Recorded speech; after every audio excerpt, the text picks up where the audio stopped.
Hi lovely people, welcome. Today I will talk about eating and emotions, the connection nobody talks about.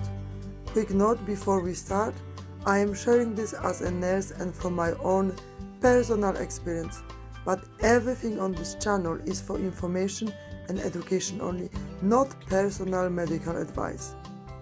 Okay, let's get into it. Have you ever eaten a full meal and immediately reached for more?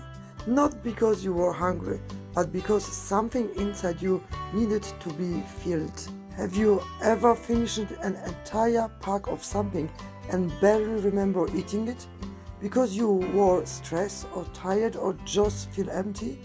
If yes, this video is for you. Today I want to talk about the real relationship between food and emotions. Not about diets, not about calories, not about willpower. About what your body is actually asking for when it reaches for food. In my previous video I talked about fight or flight, chronic stress, healthy habits and movement.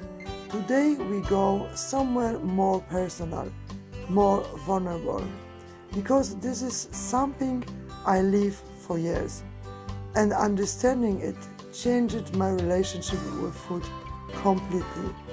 I am not going to give you a diet plan today. I am going to give you something more useful, understanding. Here is something I believe deeply, and it comes from both my nursing knowledge and my own lived experience. Emotional eating is not a character flaw. It is not greed. It is not weakness. It is your nervous system speaking the only language it learned. Think about it. From the very first moment of life, comfort and food arrive together. A crying baby is fed. Hunger is smoothed. Distress is met with nourishment. From the very beginning, our nervous system learned when something feels wrong, food helps. That is not a bad lesson. That is a survival lesson. The problem comes when food becomes the only language we have for needs that have nothing to do with hunger, loneliness, stress, exhaustion, sadness, boredom. The need for comfort, the need to feel something, or sometimes the need to feel nothing. Food answers all of them quickly, reliably, without judgment. Of course, we reach for it, and here is the science underneath it. When you are stressed, your cortisol rise, and cortisol directly increases cravings, especially for sugar, fat, and salt, high calorie, high reward food. This is not random. In survival mode, your body wants the most energy-dense food available. It thinks you need fuel for the threat. So stress doesn't just make you want to eat. It makes you want specific things. Comfort food, sweet things, crunchy things, heavy things. And when you eat them, dopamine releases. The reward system activates. The nervous system gets a moment of relief. It works. That's the problem. It genuinely works for a few minutes, and the nervous system remembers everything that works. So the pattern gets stronger each time. Stress arrives, body reaches for food, brief relief, stress returns, reach again. Not because you are weak, because you are human, and your nervous system is doing exactly what it was trained to do. For those of us who grow up in difficult or unpredictable environments, this goes even deeper. Food may have been one of the only reliable sources of comfort available. When the emotional environment was unstable, tense, frightening, unpredictable, food was always there, consistent, safe, non-judgmental. I understand this personally. When you grow up not knowing what mood will greet you, not feeling safe to express your needs, not receiving comfort in the way you need it, you find it somewhere else. Food doesn't shout. Food doesn't disappoint. Food doesn't leave. So of course, it became the regulator.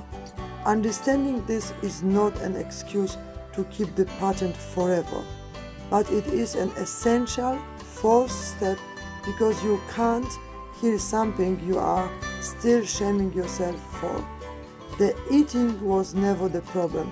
It was the solution to a problem that had no another solution at the time. Now you are an adult. Now you have another options. But the nervous system doesn't update automatically. It needs to be taught, gently, patiently, with enormous compassion. I want to be honest with you here. I spent years eating in ways I didn't understand, reaching for food when I was stressed, eating past fullness when I was tired, finding comfort in food when I felt lonely or empty. What I didn't understand was that I was using food as an emotional language, as a substitute for things I needed but I didn't know how to ask for or receive. Physical touch, comfort, the feeling of mattering, the feeling of being full, not in my stomach, but somewhere deeper. When I finally understood that, something shifted. Not overnight, not perfectly. I still reach for food sometimes when what I really need is rest or connection or just to be held. But now I can often pause and ask, what am I actually hungry for right now? That question changed everything. And sometimes the answer is food, generally physical hunger, and that's completely fine. But sometimes the answer is something else entirely. So what do we actually do with this understanding? First, pause before you eat and ask one question. Am I physically hungry right now? Not to stop yourself eating, just to get curious. Physical hunger builds gradually, sits in your stomach, and any food sounds appealing. Emotional hunger comes suddenly, feels urgent, and usually wants something specific, something sweet, something heavy, something comforting. Just noticing which one it is without judgment begins to create a gap between the feeling and the automatic response. Second, when you identify emotional hunger, get curious about what's underneath. Are you tired? Rest if you can, even 10 minutes. Are you stressed? Move your body, even just shake for 30 seconds. Are you lonely? Reach out to someone, even a short message. Are you sad? Let yourself feel it. Cry if you need to. Crying is regulation. Are you bored? Notice what you actually need. Stimulation, connection. Third, if you are going to eat anyway, eat consciously. Sit down, no screens, taste the food. Give yourself full permission. Eating with shame adds stress to the meal, which raises cortisol, which increase cravings. Eating with permission and presence is generally more regulating than eating with guilt.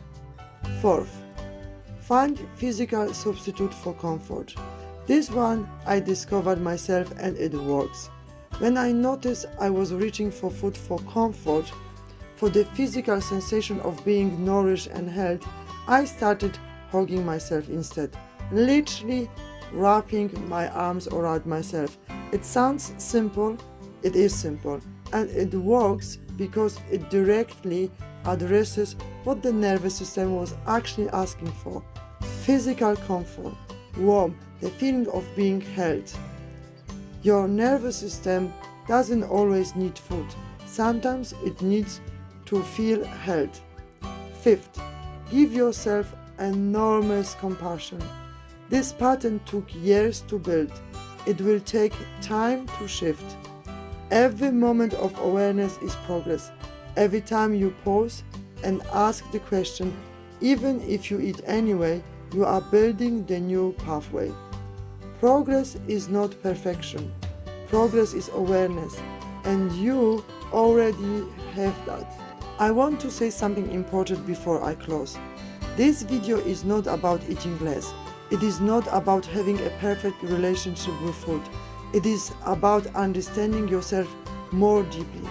Because when you understand what you are actually hungry for, when you can hear the real need underneath the reach for food, you become more able to meet that need directly.